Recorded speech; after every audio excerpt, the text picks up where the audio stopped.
With inflation rising and the job market slowing, reliable economic data has never been more critical. Let's welcome Kitty Richards, Senior Strategic Advisor for Groundwork Collaborative on this Money Monday. Glad to have you with us.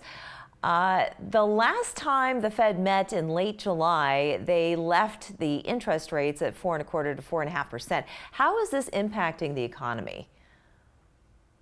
You know, the Fed's in a difficult position right now. They are trying to balance the fact that there is evidence that the job market is softening with the fact that inflation remains elevated. And there's a lot of uncertainty because of President Trump's tariff policy about what direction both jobs and inflation are going to head over the next few months. And so I think the Fed is taking a wait and see approach. I think a lot of Americans have been feeling the squeeze of these high interest rates. But again, the Fed is sort of in a tough position. Well, indeed. It didn't sit well with the president when these numbers came out and when they decided to hold steady at that 4.25% to 4.5%. But he called Jerome Powell a stubborn moron, quote, and demanded immediate rate relief. He also urged the Fed's board to overrule Powell and replace him before his term ends. So that's also not creating good feelings between the White House and these agencies.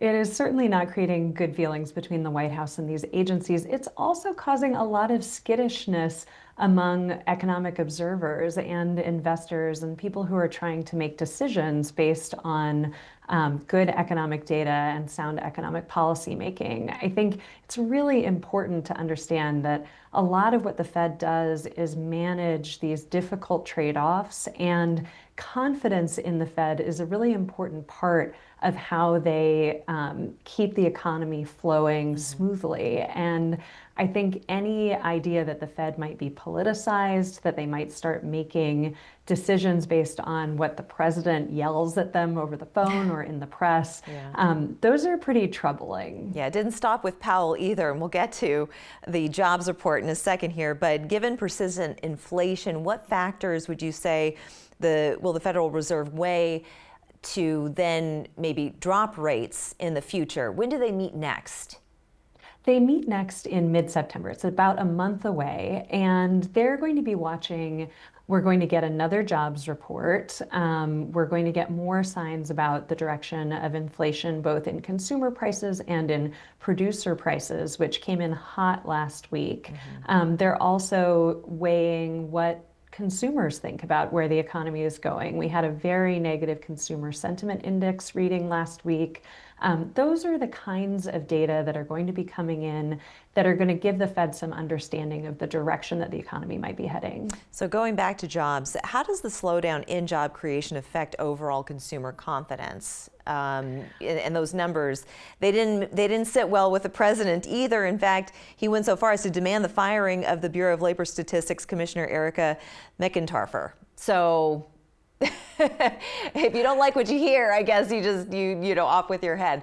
But going back to my initial question, yeah, how does that affect consumers? I think it does weigh on consumers. And the thing about firing the head of the Bureau of Labor Statistics is you can't actually convince the American people for very long that people around them are not losing their jobs if people are losing their jobs. So I don't think that this is going to have the intended effect for the president. And I think it also creates more uncertainty, more worry that there's something negative going on in the economy that's then being covered up when we see the politicization of these agencies. And, you know, consumers are, when they are deciding whether to buy that washing machine or other big purchase, they're thinking about, am I going to have a job? Am I going to see my wages go up over the next couple of years?